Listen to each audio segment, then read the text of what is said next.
We'll just pause it. Yeah. Excellent.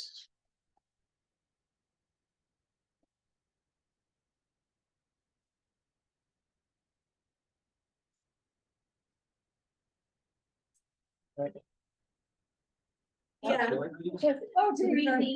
I'm doing great. Should I go? Should I call? Did it work out? One more minute. Oh, here, let me see if there's anybody in the parking lot. If not. Just going outside. Everybody signed in, right? Just checking. Made it out. Yeah. Nobody else coming in the parking lot. We can go ahead and get started. Gosh, don't say that. All right, if Oh, we could, let's be realistic. if we could, I'd like to call the meeting to order, please. And we can start with the Pledge of Allegiance. Please join me. I pledge allegiance To the flag of the United States of America and to the republic for which it stands, one nation under God, indivisible, with liberty and justice for all. Could I call for nominations for moderator for our meeting, please? Any nominations? I nominate Kathy Hagel. I second that. It's fine. Sorry, it's on.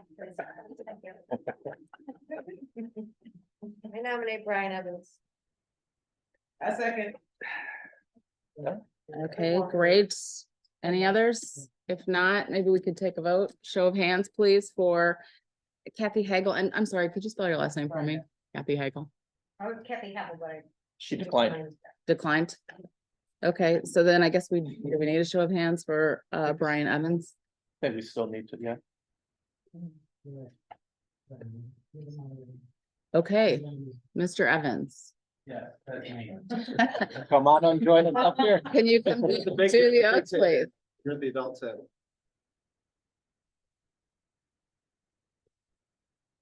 You can just repeat. Sorry. I do solemnly swear You do. that I will faithfully and impartially discharge the duties of moderator at this town meeting to the best of my ability.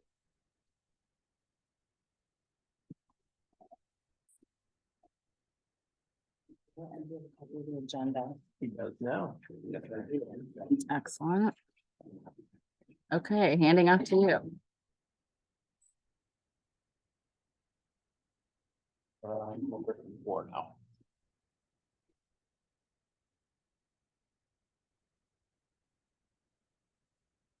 We just call them on the agenda. Okay, discussion on the supervisor's annual financial report.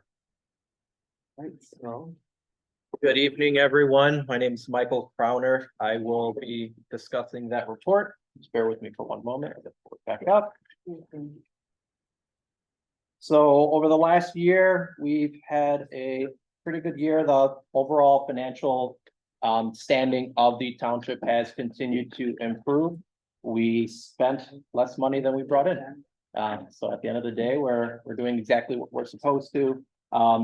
As far as how we matched up compared to the actual budget, we will discuss that in the regular meeting that's following this annual town meeting.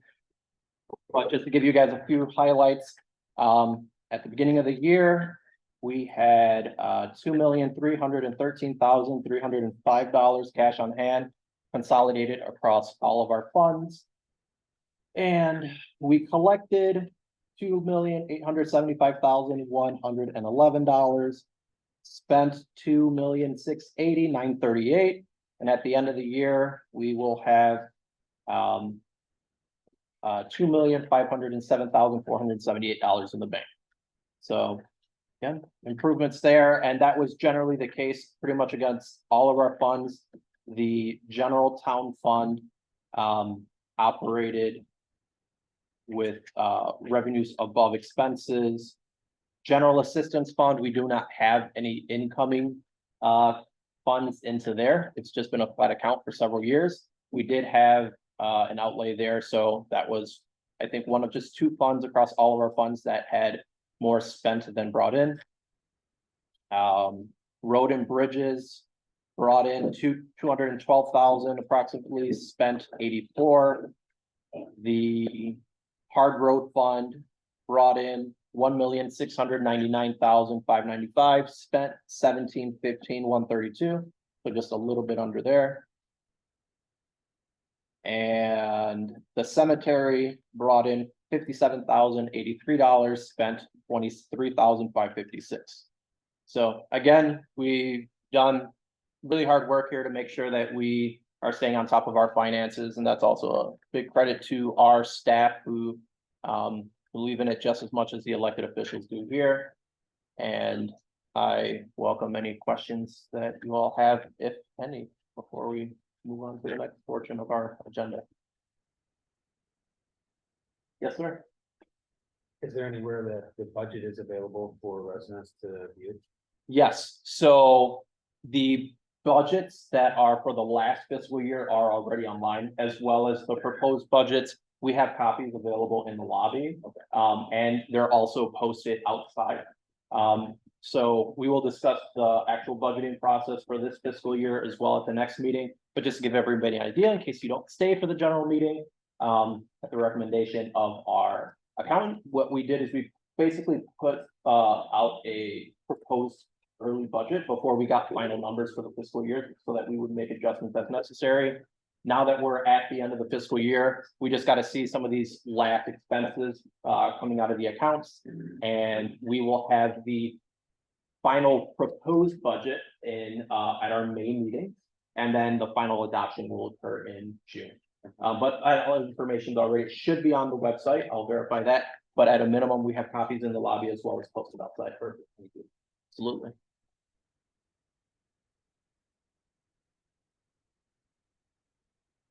Any other comments, questions, concerns? All right, thank you all. Want to go ahead and. Hang on. Reports from township elected officials. Did you want to call out the order? Or I should we can. just- I can. Assessor Kern, please. Yes, this is the year for the quadrennial reassessment, so, our assessor's office is busy with that, and we're ready to move with that. We'll be done with that probably about the 1st of June or so. And then the new assessments will be mailed out to all homeowners, and that will be in, first week of August. That's our primary. Any questions on that or anything else? Thank you very much. Thank you, Chuck. Thanks, Chuck. Highway Commissioner Tom Weiser. Hi, we're doing about the same things that we did the previous year. Stormwater management, going out and grading ditches with that. We've also restarted the road program. We're gonna be spending about the same amount of funds that we did last year for this year, and those are our two main focuses. And if anybody has any specific questions, I can dive into the weeds with you guys on that stuff. Go ahead. I do have a question. I'm Bob Taylor. I live on Springbrook Drive. Yep. Got a lot of people ask, are the ditches on Springbrook Drive gonna be, anything gonna be done with that? Great. I'll have to double check. We're gonna, we're fairly reactive. We kind of move stuff around. I'll have to check with my team to see if we're gonna get there. But I'll have to pull this out and answer that separately. Okay. Okay. And I do have another question, and it may not be, but about the left turn lane off of 87th Street, is township involved in any of that? Yes, we are. We've met with the city of Naperville about that. We also participated in a kind of a through traffic study to see how much traffic might be going through, going down that road. The answer was after numerous, I don't know how long it was, but very few cars were cutting through at the time that they looked at it. Would eliminate the needs of a left turn. Not a, they still need to use, they still have to do, this is where I get into the weeds, they still have to do and follow MUTC, which is federal regulations on where the turn lanes are, especially with the widening of the road surface line. So they're still going to be going, and widening the bridge. They're gonna help us out with the sidewalk, Sidewalk. and fix that, 'cause we, pick that in. But as far as I know, they're still moving forward to the left turn. The concern is that the left turn lane would be for the residents, but I think the concern you guys had was, people would be able to cut Oh my through. God, yeah, they do now. If they get a left turn lane. Yeah. It'll be a racetrack going down. Where- 87th in Naperville. 87th and Road. 87th Street. On the east side of the bridge across Springbrook Creek. Yeah. Turning left on the Springbrook Drive. Just 2 blocks east of Maple Plainfield Road. They want to put in a left turn lane there. They Okay, go through the neighborhood 1 block, take a right-hand turn and go back out to east to Maple Plainfield Road. Why is it? Does it back up with the light? Has somebody No, really? They're widening they're making some much needed Yeah, improvements to the bridge. yeah. Once they widen the Replace bridge, the road's gonna be widened. Yeah. And it'd be like, okay, I got this wide bridge, but then I narrow down, so they're gonna have a left turn lane for residents to get into the neighborhood. We've done numerous traffic studies and we find that just, I hate to say it, but despite what you're thinking is that we've actually had people sitting on both entrances. Yeah, And the number of cars that are actually cutting all the way through, you can count on one hand. yeah, but if you look at the speed. The other question I have then is you're saying it's gonna be a left turn for residents only? Not residents only first, but it's just gonna be a left hand. That's what the. plan How many is. residents are in that community?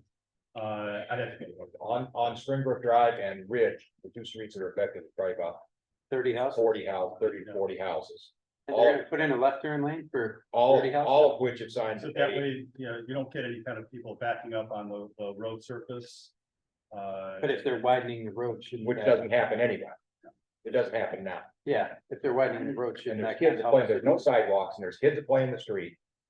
There's people that walk on the I street. thought the city, maybe 15, 20 years ago said that they could not improve or widen that road because of a natural, criteria, some sort of animal species. Has that changed? I mean, there was a big discussion about that, Not that I'm aware of. along 87th Street, so. I've lived there almost 50 years. Yeah. And I've never seen a problem at the corner.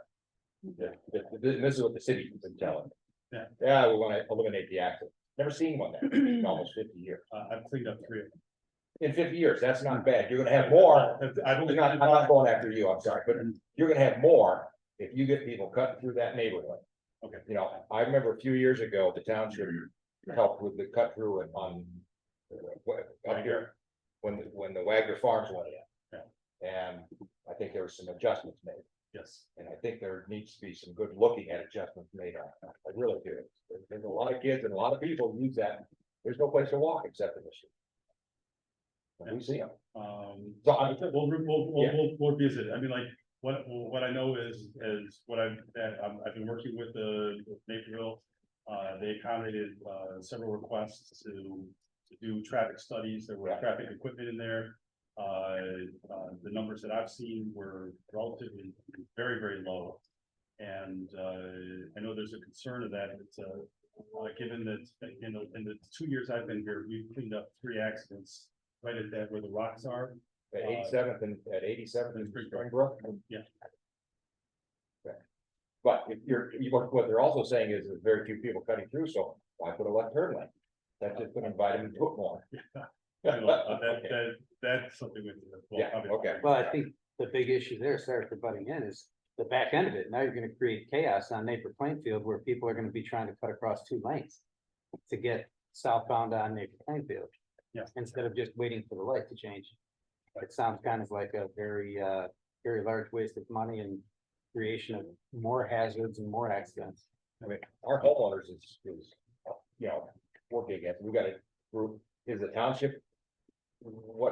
How does the township fit into that, to the concerns of the residents? I have gotten that letter. I have brought those issues up Okay. Specifically to the folks at Naperville. Like I said, what they accommodated and doing a traffic study in there. What they found was based on the meters that this traffic limit. Either. But, one, Yeah. What they found was that for someone to cut through and all the way onto Ridge Road into there, it's not really, and based on the numbers, it's not really a cut through in the sense that they'd have to wait for the traffic coming up and down this Naperville Plainfield Road. Exactly, yeah. Yeah, so. And that could be another problem. That's gonna be a deterrent because if someone's trying to cut through and they have to wait actually 3 or 4 minutes instead of just waiting for, like the gentleman said, for the light. They're gonna learn pretty quickly to just go through the light. They're gonna do it. They're gonna do it. I'll guarantee you they're gonna do it, because that Naperville Plainfield Road and Ridge gets backed up now. Because the traffic on Naperville Plainfield Road, and you put people going through there, and it's more a concern of the kids, and the people that live in that. Okay, okay. Yeah, so, I mean, I'll definitely follow up on it and take a note of that. Yeah. You know, I have gotten letters, I remember talking to at least 1 or 2 residents, I don't know if they were part of the HOA or. I don't know Yeah, about that. because they were all voiced the exact same. So we sent a petition for this. Yes. For this. Yeah, and I got that. You did, okay. And then also went out and talked to them.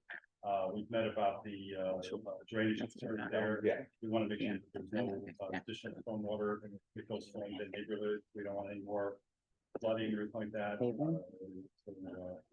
been, been trying to be on top of it. Hey, Tom, just quick question. So for that lane, the final determinant whether that goes in or not, who's the final authority on that?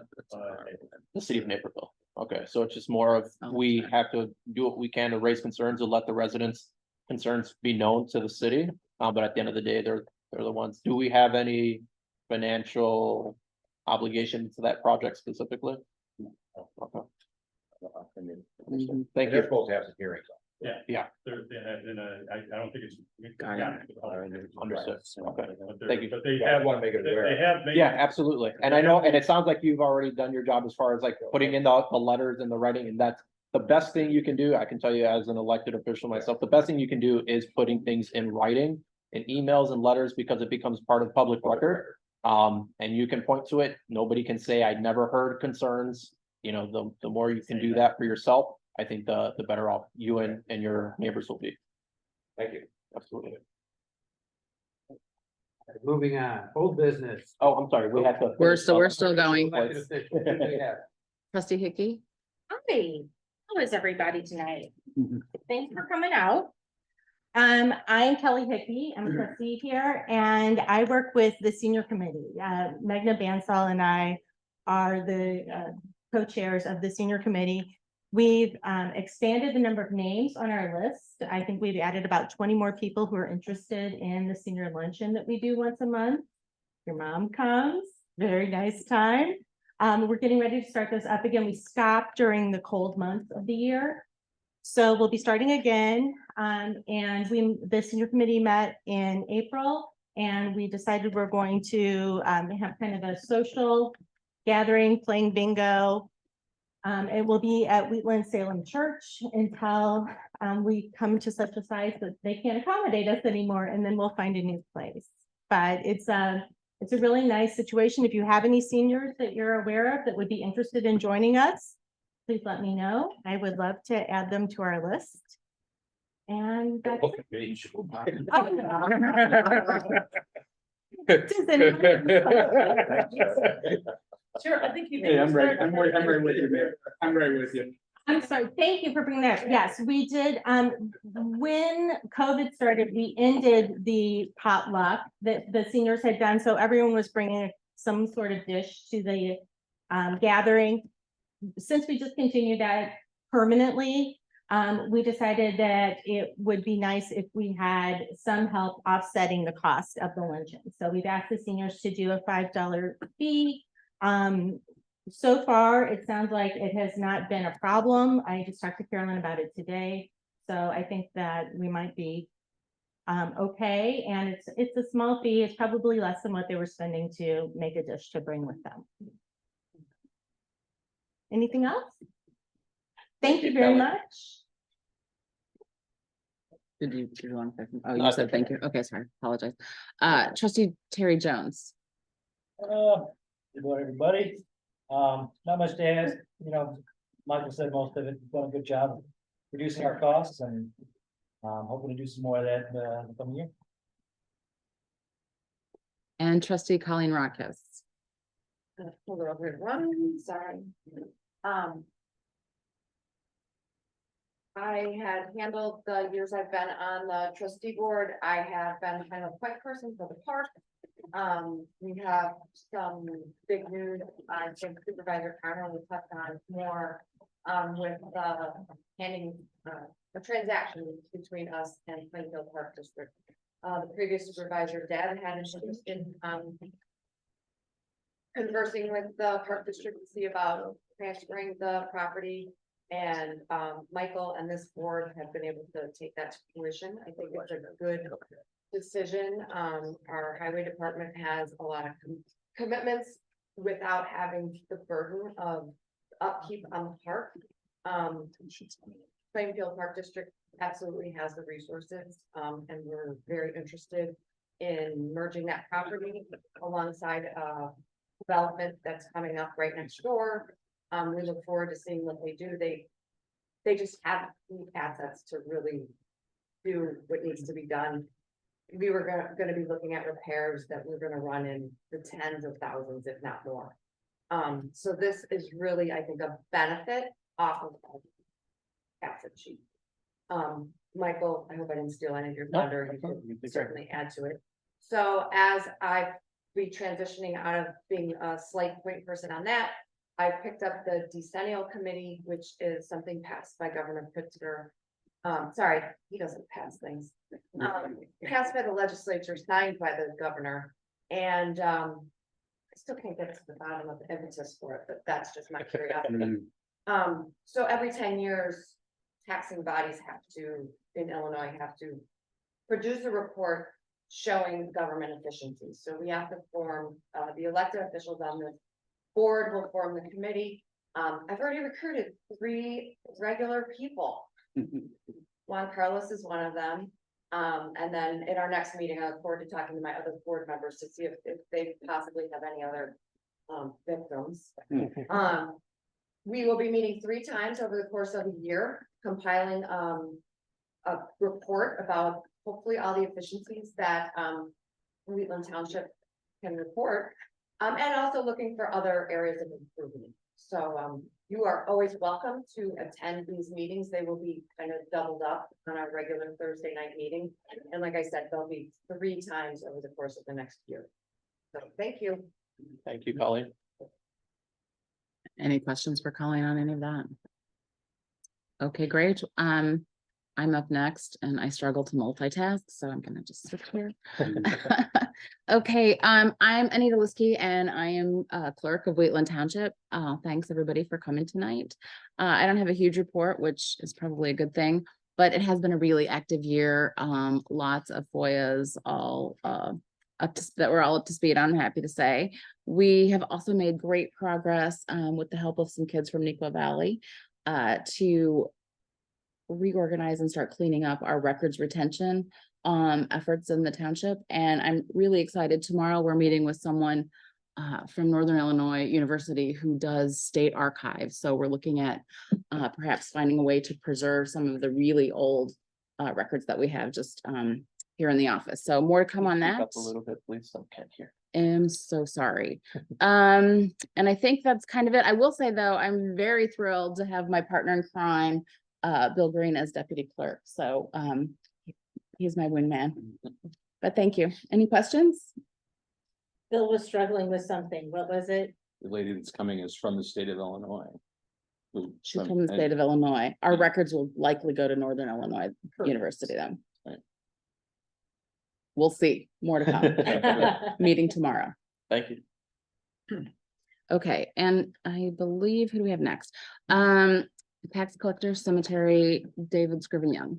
Hi, Dave Scriven Young, tax collector. My main job is running the cemetery, which is on 104th and Plainfield Neighborhood Road.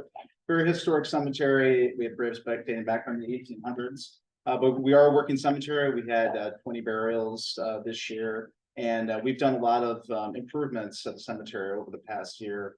We put up a fence and a sign and also a shed to put some tools and that sort of thing.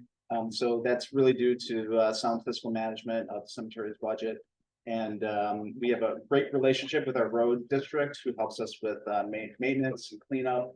Every time I meet with a resident about purchasing a grave or a burial, they always mention how peaceful it is and how great everything looks. It's really a sense of gratitude to our road district and to our trustees. So if anyone, does anyone have any questions about the cemetery? Yes. What's the cost of it? Why? Yeah, so if you're within the township, it's $1,100.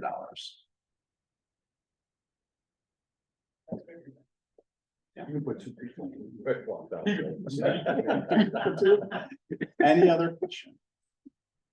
All right, Thank thank you you. very much.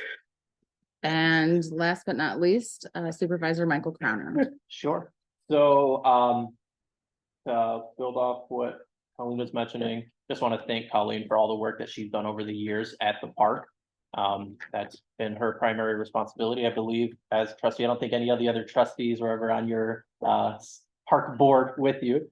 But thank you to Colleen for always taking very good, care of that park. Something that a lot of our residents do use, especially a lot of the kids in those adjoining apartments, and it's only going to get more use with additional townhomes and single family homes going up right on 127. The Plainfield Park District secured a grant for land that they own adjacent to our park. So that's where the big benefit of this joint partnership and this and the giving of the land to the park comes, is that now they're going to be able to really incorporate both sides of the park and not have to waste funds basically duplicating some of the assets we already had on our side of the land. Right, there's minimum requirements that they have generally with regards to what they want on their parkland, and because we have certain existing assets in place, they won't have to put that on their half. So, you know, one of the things that we always have to think about as a governing body, right, is how we can not only help our internal efficiencies, but efficiencies for other bodies of government as well. If that's something that we can step in and do, and that's something that we're able to do with the park district now. There are previous relationships that we as a township have with organizations who do sports programming at that park, that those relationships will remain in play. They've already been introduced to the park district. They have kind of agreements in place to continue those relationships and allowing the t-ball leagues and softball leagues and so forth to utilize that land. So that's been fantastic. I think they also secured a very large grant already for the portion of the park that's to be developed by the Plainfield Park District. So again, having all of these synergies and all of these grant opportunities has been very great for them. And as some of you may know, I believe some of our folks from the county may know a little bit better, but there's a lot of bike lanes and bike paths that are going to be going through. And now that park is going to be able to be incorporated into some of the bike paths that are going to be on the northern part of our county. So it's great that we're going to be able to have all of that at that park, because frankly, we as a township would never have been able to afford to do these sorts of things. And now having the park district step in with the resources that they have and the staff and the manpower is fantastic. And I think it's a big win for our residents. It's going to stay a park and it's only going to improve. And it doesn't happen with a single additional dollar from the township. So I think that's a very big win for us and our dollars here. So again, thank you, Colleen, for all the work you've done over the years and organizing the porta potties as well, the not so glamorous work. And really thank you. So excited to see that moving forward. Just a few highlights from the past year. Really been working on thinking about efficiencies for our government and what we can do to expand services and make sure that we're doing what we need to as a township without really bearing much of a higher cost, right? So one way of example is we're, as required by the state to run a general and emergency assistance programs. We do not have a dedicated general assistance staff member on board. The regulations for that do change pretty frequently. So not having somebody who's really dedicated to that and being able to frequently check on those regulations and learning all of the new rules with regards to it can be challenging for our in-place staff. So what we did is we developed an intergovernmental agreement with DuPage Township. So essentially on a case-by-case basis, whenever we do have a resident who expresses any need for emergency or general assistance, they actually make an appointment with an administrator at the DuPage Township office, and they're paid to handle that for us. It's on a case-by-case basis. I actually have some notes for you all. So in the last year, it looks like seven households. Since this agreement went in place, have applied for some sort of assistance, and for those of you who don't know, it's a very narrow window of people who are actually eligible for this. Of those seven households, one was eligible, so we were able to assist a family in preventing them from getting their water bill shut off. Of the residents who applied for either emergency assistance or general assistance, we had 5 from Naperville, one from Plainfield, and one from Aurora. And generally, the most common reason that people were denied, where they just didn't meet certain requirements. I'm sorry, yes. I had a question, two questions Yes. actually. So, where does the money come from to Sure. fund the benefits? And then who, set up the criteria to, qualify the families? Sure, so we have a fund at the township. There's no specific source, it's just been a fund that we've had for years now, that really hasn't had much spend in it because there hasn't been too much of the need to date, I suppose. It's a $14,000 fund is what it started with beginning of the year before we had the one disbursement for emergency assistance. So we do still have some funding there, and then we have, fortunately, we're in a position fiscally at the township that we have pretty good reserves at this point. So should there ever be a really like skyrocketing need that suddenly kind of comes into place, we will more than be able to accommodate that if it were to ever come kind of to fruition. And as far as yours, I'm sorry, what was your second question? Setting the criteria. Sure, that is mandated by the state. There are rules in place that determine who is and who isn't eligible for those. So we're just abiding just strictly by that. There are also softwares that are incorporate all of the compliance, right? So a lot of it, as well as, they go through, they put in all the requirements that helps you to determine from a financial standpoint whether they meet qualifications. Again, those are ratios and numbers that are determined at the state by the state. And then beyond that, when you're looking at some of the other qualifications, that's where the staff member is kind of going through and doing these interviews on our behalf. But it's a very low cost. It's a $50 per case. So when you consider the timing that our staff members would be doing on it, plus the training that would be required, and maintaining those systems as well, if we were to invest in any of those softwares, we are spending way less than we ever would otherwise.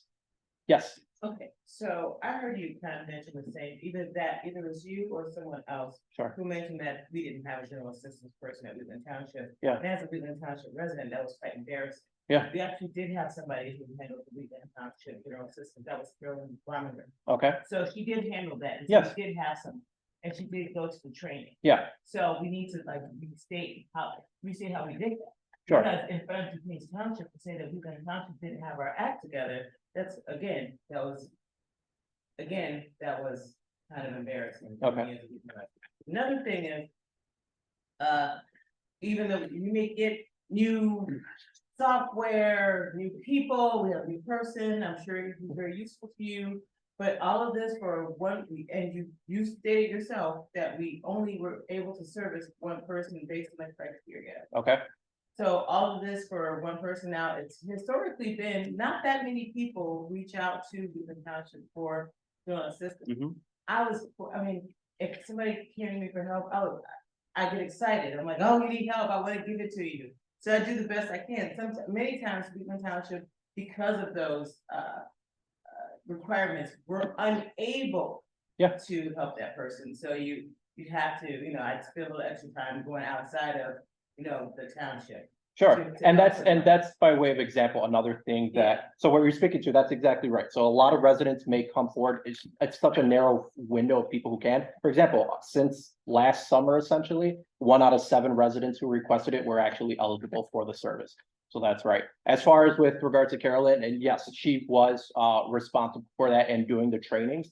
But again, when we looked at the amount of time that's required for her to go to the trainings and to stay up to date on those on the policies, right? To actually process the applications, to process the expense, right? If we think about her hourly expense, right, overall, and travel and so forth, and also the opportunity cost of her being able to do other things, it was way more efficient and less for us to be able to work with DuPage Township, who has somebody who is dedicated specifically to that task and is constantly doing the trainings and staying on top of all of those requirements. So that was really the motivating factor behind it, so that Carolyn can focus on what Carolyn does great here at the township, right? And not have to worry about something and learning all these rules and procedures for something that, as we said, at most, we may get 10 people asking for it on a yearly basis. And that's Right. fine, it's just that it's just the misstatement that we didn't have some. Sure, That, okay, and that's where I think.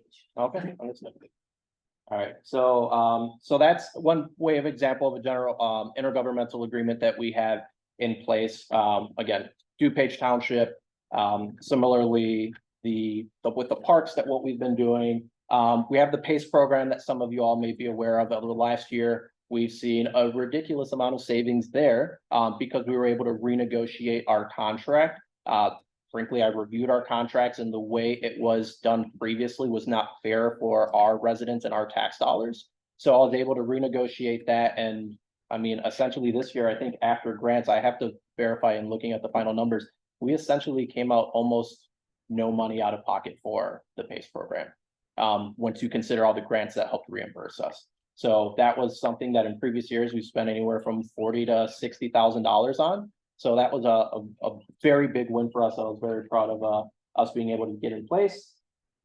Last couple pieces here for you all. ARPA funding, the county was able to approve us for somewhere in the neighborhood of about 180,000. Much of that has been approved. As far as our requests, we're down to just a few more items that we got to kind of lock down with the county to make sure that we finalize our approvals and essentially get the full value that's been allocated to us. And Bill has been very instrumental in making sure that we get those funds secured. It's not an easy process. There were issues with regards to ID codes and stuff that you have to get from the federal government that were nearly impossible to correct. And Bill was really on top of that, to making sure that we did everything we needed to as a township to get those funds in hand. I don't believe we've gotten a disbursement yet for the previous fiscal year, but this year is when we're going to start receiving some, correct? Correct. Okay, thank you. Oh, everything that was on Tom's list and that list we had are all approved, the 180. Perfect, thank you. And then the last piece I do have on here with regards to looking over the last year is that we now have Bill Green on staff. He has been fantastic in helping us to push a lot of things forward. As you all know, the supervisor position is not a full-time position. So having an additional staff member on board who can really help to take forward all of the initiatives that we have, again, helping us to secure our funds that are available out there to us, has been very extremely helpful. He's also been sworn in as our deputy clerk, so he's been able to back up Anita in a few moments when Anita's needs some additional support. So that's been very helpful. And he's also been doing a great job of helping us to get as a township more out into the community. So bringing his learnings from other townships that he's been a part of. So just by way of example, we're going to be working with the church just across the street on May 1st to do food distribution with the Greater Northern Illinois Food Bank. So just doing things to make sure that we are more visible in the community so that all of our residents know that we are here, right? That we have resources available to them if needed. Some of you all, if you live in the unincorporated neighborhoods, you may have received a newsletter from us in January, I believe it was. Bill was instrumental in making sure that we got that out and getting the important information out there and collecting everything as well. So it's been great having him on board to just supplement the great things that our staff that we have here have been doing for several years now, as we said, just being very, yes. Bill, is his name? Yes, Bill Green, this is Bill here. Oh, so are you a contract or employee or? He's an employee of the township. Okay, do you live in the township? I do not. I understand you have some special expertise. And most of the time we try to hire people, well, I guess we do have some employees that don't live in the township, but as an advisor to the executive committee, I'm surprised we did not look to hire somebody who. An advisor to what executive committee? To our board. Oh, yeah. So I'd say less than half of the township employees live within the township. And township government is also something that is very unique compared to other municipalities, in terms of some of the regulations. So having somebody who had specific township experience, has been very important for us to make sure that we're doing everything that we need to for our residents. So you had over 10 years of experience at Lyle Township. 11 years. Yeah. At Lyle Township as the finance director and also being in charge of the food pantry as well as working with the Northern Illinois Food Bank. I have a bachelor's degree in business management. And so, yeah, so, and he's not from very far away, so he's in Lyle Township, which is pretty nearby, so, It's Bill's full time. Bill is full-time. Bill works here full-time, yeah. And so that concludes what I've got for the last year. Over the next year, again, big priority is just making sure that we're more visible in the community and doing everything we can. I'm gonna be more intentional about going out, especially into the unincorporated neighborhoods as well, and introducing myself to the residents. I'm actually a resident myself of unincorporated Wheatland Township. So very much understand kind of the concerns that may come up. And we're also looking at just our tools that we're using in-house, from a technological perspective, making sure again, that we're always doing things as efficient as we can. And putting tools in place that allow us to deliver our services at the best, level possible for the most efficient cost. And that's really how we've operated for the last 2 years. That's how I continue to operate for the next 2. So with that, I'll go with any questions before we move on. I'll just mention that, you were talking about all the agreements, the food bank, we're now partnered with, DuPage Township, so residents of, our township can access their food bank. Yeah, so any of our, The in both. yeah, any of our residents that express any sort of needs in any way, we communicate that as well through our partnership with the DuPage Township. They offer any of our residents the ability to use their food pantry. Yes, Is there any type of a cost or a fee that we pay DuPage Township for to do that, to participate? in $50 a that? month flat fee. So if we had 100 residents, it would still only be $50 per month. Okay. Yeah, and that is Total, at not per resident. correct. $50 in total, so we're spending $600 a year to allow our residents to use that township food pantry at any time. And that actually, in reality, that's not even really coming out of our pocket, really, so to speak, at this time, because that's what one of the items that we put in for our ARPA funding. And so, I mean, it's just again, a few $100s a year. But that's being covered by our ARPA. But that isn't going to continue. I mean, that ARPA funding isn't. Oh, I understand, but by the time ARPA funding expires, and because of the position that we've put ourselves in a township from a fiscal standpoint, we can more than absorb the additional $600 in annual expenses that would go towards food pantry expenses.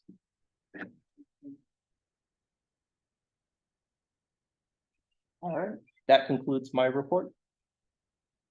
All right, moving on, old business, discussion approval of April 12th, 2022 annual town meeting minutes. I'd like to make a motion to. Can I make a change or is it too late for that? No, you're. Section. I just had it. Section 3, correction to Richard Sternal, replace the I with an R. Right. All right.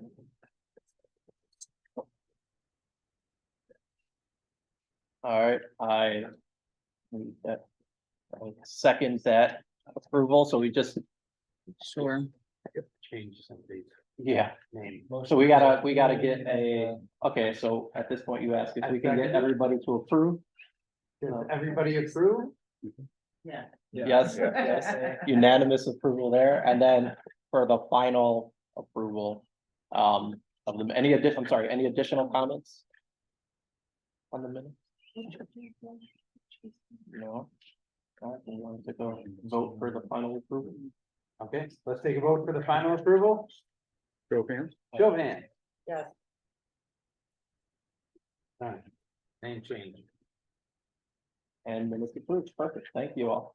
What else do we have? All right, moving on. Public- You can have oh, no, New business, set time for April 9th, 2024 annual town meeting. Did you all like 7 PM? That worked for everyone? Yeah, so then I will move to set our April 9th, 2024 annual town meeting to 7 PM. I get a second? Second. So motion by me, second by Hickey. Yeah, Show of hands. approved.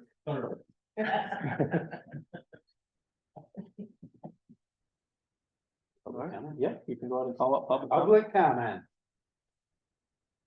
What's on your mind?